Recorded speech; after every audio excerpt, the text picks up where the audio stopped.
ఇక ఏపీ శాసనసభలో ఆర్థిక మంత్రి పయ్యావుల కేశవ్ వార్షిక బడ్జెట్ను ప్రవేశపెట్టారు. 2026-27 ఆర్థిక సంవత్సరానికి 3,32,205 కోట్లతో బడ్జెట్ను ప్రవేశపెడుతున్నట్లు తెలిపారు.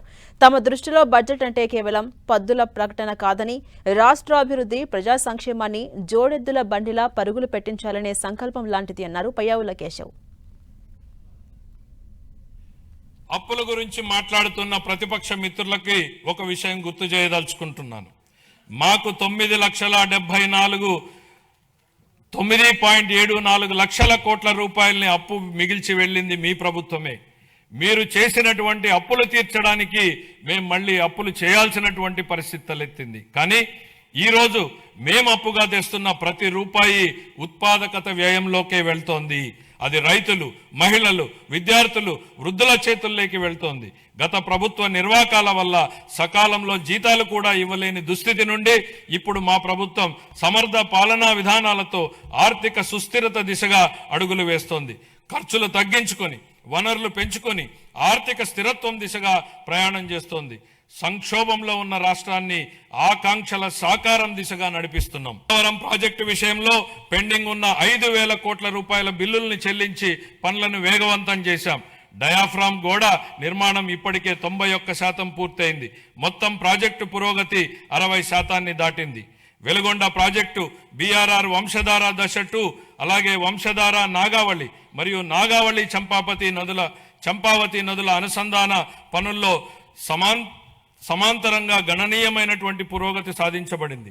ఇక ముందు BRR వంశధార 2, హంద్రీనీవా, పూల సుబ్బయ్య, వెలుగొండ మరియు పోలవరం ప్రాజెక్టులను పూర్తి చేయడానికి మా ప్రభుత్వం కట్టుబడి ఉంది. రాయలసీమను శాశ్వతంగా కరువు రహిత ప్రాంతంగా మార్చడానికి పోలవరం, నల్లమల సాగర్ అనుసంధానంపై మేము చురుగ్గా దృష్టి సారించాం. రాయలసీమను గ్లోబల్ హార్టికల్చర్ హబ్గా తీర్చిదిద్దే ప్రణాళికలో సాగునీటి సరఫరా కూడా ఒక కీలకమైనటువంటి భాగం. 2026-27 ఆర్థిక సంవత్సరానికి గాను జలవనరుల శాఖకు 18,224 కోట్ల రూపాయల కేటాయింపును ప్రతిపాదిస్తున్నాను. మా ప్రజల రాజధాని అమరావతి అభివృద్ధికి మద్దతు అందించిన గౌరవ ప్రధానమంత్రి శ్రీ నరేంద్ర మోడీ గారికి హృదయపూర్వక కృతజ్ఞతలు. ఆంధ్రప్రదేశ్ శాశ్వత రాజధానిగా అమరావతికి చట్టబద్ధత హోదా కల్పించే ప్రక్రియ ప్రారంభించినందుకు ఆయనకు ప్రత్యేక ధన్యవాదాలు. వివిధ ఆర్థిక సంస్థల ద్వారా స్వయం సమృద్ధి నమూనాలో నిధులను సమీకరించి పనులను వేగవంతంగా ముందుకు తీసుకెళ్తున్నాం. 57,868 కోట్ల విలువైన 97 పనులకు పరిపాలనా అనుమతులు జారీ చేశాం. ఇది మా ప్రభుత్వం ప్రజల రాజధాని అమరావతిని నిర్మించాలనే నిబద్ధతకు స్పష్టమైన నిదర్శనం. 2026-27 ఆర్థిక సంవత్సరానికి మున్సిపల్ పరిపాలన మరియు పట్టణాభివృద్ధి శాఖకు 14,539 కోట్లను కేటాయించాలని నేను ప్రతిపాదిస్తున్నాను. 2019-24 మధ్యకాలంలో పారిశ్రామిక విధానం పూర్తిగా దెబ్బతింది. అయితే మా ప్రభుత్వ అచంచల కృషితో కేవలం 18 నెలల్లో బ్రాండ్ ఆంధ్రప్రదేశ్ని పునరుద్ధరించాం.